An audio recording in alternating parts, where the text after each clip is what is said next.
हमारे ऊपर प्रभु की कृपा है ये हम कैसे पहचाने। ये 8 लक्षण प्रकट होने लगते हैं जिसके ऊपर प्रभु की कृपा होती है।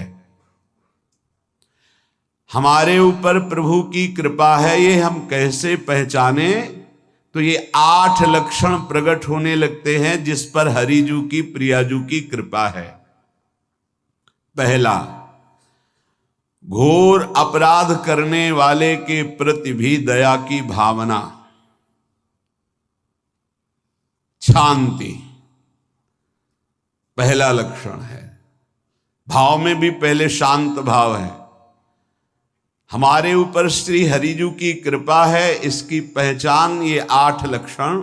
पहला, शांति, अर्थात घोर अपराधी के प्रति भी गुस्सा ना क्षमा करना, ये हरि की कृपा का लक्षण है। देख लो भाई, घोर अपराधी शब्द तो जाने दो, जरा सा प्रतिकूल हो जाए तो लाख समझाओ पर भ्रकुटी तनी रहती है। भला ऐसा है? अपराधी पर भी क्षमा का भाव होना, ये हरि कृपा पात्र में ही होगा, अन्य में नहीं। तो अगर अपने हृदय में ऐसा लगे कि ऐसा नहीं है तो हरिजू से प्रार्थना करनी चाहिए कि कृपा करो, मेरे में सामर्थ्य आवे। दूसरा, अनुसूया, वो किसी भी के प्रति कभी भी कोई दोष दर्शन ही नहीं करेगा। दोष कथन, दोष श्रवण की तो बात जाने दो। अनुसूया, दूसरों के गुणों में दोष ढूंढना ये नहीं होता। हरि कृपा पात्र में ये नहीं होता। ये सब भजन के नाश करने वाले। जैसे पहला अपराधी पर क्रोध कर देना, तो माया ने भेजा इसीलिए था कि तुम्हारे साथ व्यवहार ऐसा करे कि तुम क्रोध करो। क्रोध करोगे तुम्हारी ऊर्जा शक्ति नष्ट हो जाएगी, अध्यात्म में जो चलने की थी। और कहीं तुमने संकल्प कर लिया तो भजन शक्ति नष्ट हो जाएगी। तो अगर भजन बल है तो गया, जरूर उसको दंड मिलेगा, पक्का मिलेगा, 100% मिलेगा, लेकिन आप खाली हो गए। ना भजन करने की वृत्ति रहेगी और ना भजन रहेगा, दोनों बात।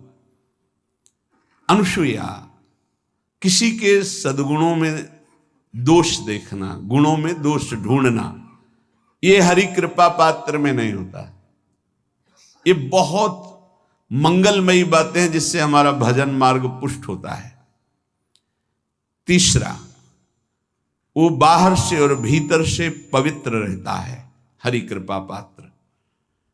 शौचाचार का ज्ञान होना चाहिए, वस्त्र आपके पवित्र होने चाहिए, ये बाहरी जल रज आदि के द्वारा बाहरी पवित्रता। और निष्कपटता, निश्चलता, सत्य भाव, ये अंदर की पवित्रता है। अगर कपट है, छल है, असत्य है तो हृदय मलिन रहता है। भीतर और बाहर से पवित्र रहना, इसमें खास बात क्या है? भीतर और बाहर से पवित्र रहने में, भीतर और बाहर से सदैव पवित्र कौन रह सकता है? तो बोले जो पुंडरीकाक्ष भगवान श्री हरि का, प्रियाजू का स्मरण करता रहता है, वो शवायाभ्यंतर शुचि, वो बाह्य और अभ्यंतर दोनों से पावन रहता है। तीसरी जो कृपा का लक्षण है, अर्थात वो सदैव भगवत चिंतन परायण, शौचाचार का पालन करने वाला, बाहर और भीतर से हरि कृपा पात्र पवित्र रहता है। चौथा, ऐसे कार्यों का अनुष्ठान न करे जिनमें हमारा भजन छूटता है, जिनमें सत्य छूटता है, जिनमें भगवत भाव छूटता है। जैसे आपके ऊपर कृपा हुई, आप भगवत मार्ग में चल रहे हैं, अब आप ऐसे संसारिक कार्यों का अनुष्ठान कर रहे हैं जिनमें आपकी चित्तवृत्ति बिल्कुल भगवत विमुख हो रही, तो जीवन का लाभ क्या होगा? लाभ तो है भगवत स्मरण सहित। जैसे कल एक ने प्रश्न किया कि मैं खाता तो नहीं हूं लेकिन मांस की दुकान में मांस बेचता हूं, होटल आदमी, क्या उचित है? ये उचित कैसे हो सकता है? तुम और भी तो व्यापार कर सकते हो। जरूरी है धर्म का पालन करने की इच्छा करते हो, धर्म आचरण करते हो, ऐसा नहीं। तो विरत बहुकर्मा, उन कर्मों से हमें विरत रहना है जो हमारे धर्म के विरुद्ध है, जो भजन के विरुद्ध है। हरि कृपा पात्र ऐसे कर्मों का अनुष्ठान कर ही नहीं सकता। अपने भजन का फल देखना भगवत कृपा पात्र के, सबको प्रदान कर देना। हिम्मत है?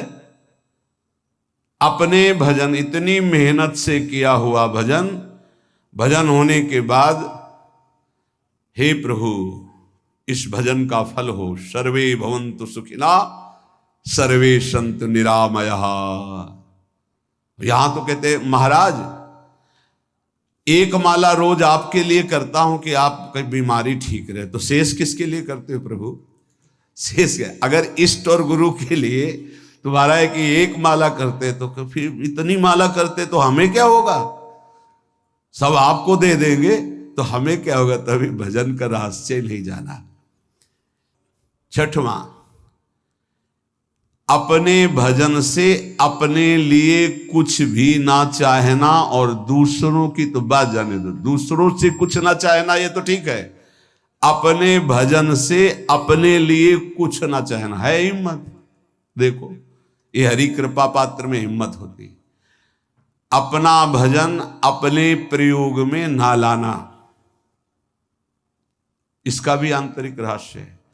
अपने प्रयोग में आप शरीर को लेकर के बोलेंगे, अगर स्वरूप को लेकर तो प्रयोग की कोई वहां जरूरत ही नहीं, स्वरूप पूर्ण काम है, वहां कोई अभाव नहीं। जब आप कोई भाव अपने लिए करेंगे तो देह भाव होगा, देह भाव से किसी विषय की मांग होगी। विषय पूर्ति भजन का फल नहीं होता, भजन का फल होता विषय निवृत्ति। बहुत जोर की बात है, कैसे समझ में आए? अपने भजन का भी फल अपने लिए नहीं, दूसरों से कुछ चाह रखना तो बात ही जाने दो, भजन से भी कोई अन्य सुख की चाह नहीं हुई। क्या चाहिए? भजन ही बनता रहे, भजन का फल भजन बनता रहे, खूब निरंतर जप करते रहे। सातवां, किसी भी मान सम्मान कीर्ति पद प्रतिष्ठा के मिलने पर हृदय का असंतुष्ट हो जाना, यह हरि कृपा पात्र का लक्षण होता है। प्रणाम नमस्कार जय हो तो हृदय में असंतुष्ट हो जाना चाहिए। कोई किंचन मात्र अभिमान न उदय हो जाए। प्रभु बचाओ, ये माया की चकाचौंध से बचा लो नाथ। कौन सा अपराध बन गया कि आपकी जय की जगह यहां हमको ऐसा सुनना पड़े। मान प्रतिष्ठा कीर्ति जिसके लिए बड़े बड़े लालायित रहते, हरि कृपा पात्र को विष की तरह चुभती है। और आठवां, किसी भी प्राणी समुदाय से संबंध ना रखते हुए सब पर दया की भावना, सब पर कृपा की भावना, सब पर करुणा मैत्री, पर किसी से ममता नहीं। ये सूत्र बहुत व्यवहार में प्रयोग करने योग्य है।